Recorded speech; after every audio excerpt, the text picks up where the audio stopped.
रूस और यूक्रेन के बीच चल रहा युद्ध अब सिर्फ टैंक, मिसाइल और फाइटर जेट का युद्ध नहीं रह गया है। इस युद्ध ने आधुनिक जंग की तस्वीर भी बदल दी है। इसके केंद्र में आ गया है एक बेहद सस्ता लेकिन बेहद प्रभावी हथियार, ड्रोन। रूस लंबे समय से ईरानी शाहिद ड्रोन के जरिए यूक्रेन के शहरों, ऊर्जा संयंत्रों और सैन्य ठिकानों पर हमला करता रहा, लेकिन अब यूक्रेन ने भी ड्रोन को सिर्फ बचाव का हथियार नहीं बल्कि रूस के अंदर तक हमला करने वाले हथियार में बदल दिया है। मंगलवार को यूक्रेन की तरफ से रूस पर करीब 800 ड्रोन की बड़ी स्ट्राइक का दावा इसी बदलाव का संकेत देती है। सवाल अब यह है कि आखिर यूक्रेन के पास इतने ड्रोन आए कहां से और उसने इतनी तेजी से इनका उत्पादन कैसे बढ़ाया। दरअसल युद्ध की शुरुआत में यूक्रेन की सैन्य ताकत रूस के मुकाबले बेहद छोटी थी। उसके पास रूस जैसी बड़ी मिसाइल क्षमता, वायुसेना या हथियारों का विशाल भंडार नहीं था। ऐसे में यूक्रेन को ऐसे हथियार की जरूरत थी जो सस्ता हो, जल्दी बनाया जा सके और जरूरत के मुताबिक लगातार बदला जा सके। ड्रोन ने ये तीनों जरूरतें पूरी कर दी हैं। यूक्रेन ने धीरे धीरे ड्रोन उत्पादन को सरकारी परियोजनाओं से निकालकर एक बड़े निजी औद्योगिक नेटवर्क में बदल दिया है। सैकड़ों कंपनियां ड्रोन बनाने लगी हैं और मोर्चे पर इस्तेमाल होने वाले ड्रोन में जो कमी या तकनीकी समस्या सामने आती, उससे इंजीनियर वापस फैक्ट्री तक ले जाते और अगले मॉडल में सुधार कर देते। यूक्रेन के ड्रोन मॉडल की सबसे बड़ी ताकत बनी स्पीड। रिपोर्ट के मुताबिक यूक्रेन की सालाना ड्रोन उत्पादन क्षमता करीब 1 करोड़ ड्रोन तक पहुंच चुकी है, यानी औसतन हर दिन करीब 27 से 30 हजार ड्रोन। हालांकि इन सभी को एक ही तरह का हमला करने वाले ड्रोन समझना गलत होगा। इनमें छोटे FPV ड्रोन, निगरानी वाले ड्रोन और इंटरसेप्टर ड्रोन और लंबी दूरी तक हमला करने वाले स्ट्राइक ड्रोन शामिल हैं। यानी यूक्रेन ने ड्रोन को एक पूरा हथियार तंत्र बना दिया है, जिसमें कुछ ड्रोन दुश्मन पर हमला करते हैं, कुछ दुश्मन के ड्रोन रोकते हैं और कुछ हजारों किलोमीटर दूर तक लक्ष्य पर हमला करने के लिए इस्तेमाल होते हैं। यूक्रेन ने सिर्फ हमले के लिए ड्रोन नहीं बनाए हैं, उसने इंटरसेप्टर ड्रोन भी विकसित किए हैं। इनका काम रूस के शाहिद जैसे ड्रोन को हवा में ही रोकना है।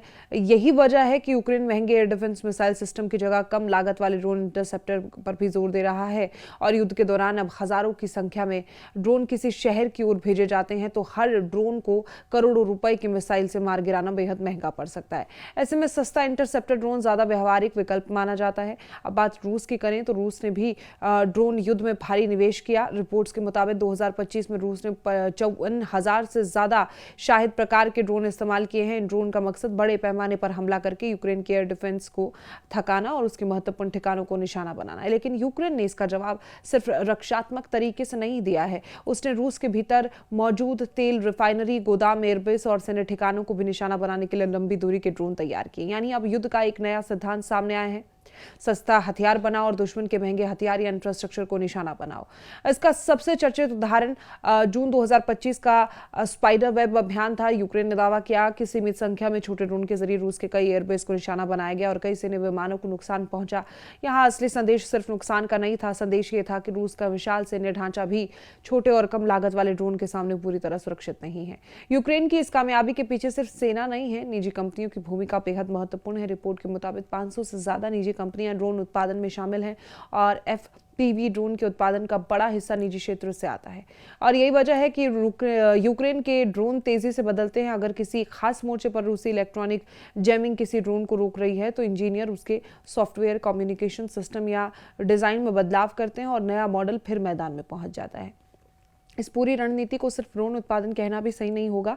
यूक्रेन ने एक पूरा ड्रोन इकोसिस्टम तैयार किया है जिसमें डिजाइन करने वाले इंजीनियर हैं, निजी कंपनियां हैं, सैन्य इकाइयां हैं, निवेशक हैं, नागरिक भी हैं। यहां तक कि ड्रोन उत्पादन के लिए नागरिकों से निवेश जुटाने की कोशिश भी की गई है। यानी युद्ध में यूक्रेन की अर्थव्यवस्था टेक्नोलॉजी सेक्टर के हिस्से को एक सीधे रक्षा उत्पादन से जोड़ दिया है। लेकिन इस ड्रोन क्रांति के कुछ कमजोरियां भी हैं। यूक्रेन अभी भी कई ड्रोन में चीनी इलेक्ट्रॉनिक और औद्योगिक पार्ट्स पर निर्भर है। इसका मतलब है कि उत्पादन भले ही यूक्रेन में हो रहा हो, लेकिन सप्लाई चेन पूरी तरह आत्मनिर्भर नहीं है। और इसके अलावा रूस भी लगातार अपनी इलेक्ट्रॉनिक वॉरफेयर क्षमता बढ़ा रहा है। ड्रोन को जाम करना, उसका सिग्नल काटना और उसके लक्ष्य तक पहुंचने से पहले रोकना, ये सब आने वाले समय में और महत्वपूर्ण होगा। और अब सबसे बड़ा सवाल यही है कि क्या ड्रोन रूस यूक्रेन का गेम चेंजर बन चुके हैं? देखिए, जवाब पूरी तरह हाँ या ना में देना जल्दबाजी होगी। रूस के पास अभी भी विशाल सैन्य संसाधन, मिसाइलें, विमान और औद्योगिक क्षमता है, लेकिन यूक्रेन ने ये ज़रूर साबित कर दिया है कि तकनीक, स्पीड और बड़े पैमाने पर उत्पादन के जरिए छोटी से नए शक्ति भी युद्ध के तरीके में बदल सकती है। यानी रूस यूक्रेन युद्ध में अब सिर्फ ये नहीं देखा जा रहा है कि किसके पास ज़्यादा हथियार है, बल्कि ये भी देखा जा रहा है कि कौन ज़्यादा तेज़ी से हथियार बना सकता है और कौन तेज़ी से अपनी गलती सुधार सकता है और कौन कम कीमत में दुश्मन को ज़्यादा नुकसान पहुंचा सकता है। और यही वजह है कि यूक्रेन की ड्रोन क्रांति सिर्फ इस युद्ध की कहानी नहीं, आने वाले समय की जंग का एक मॉडल भी बन सकती है।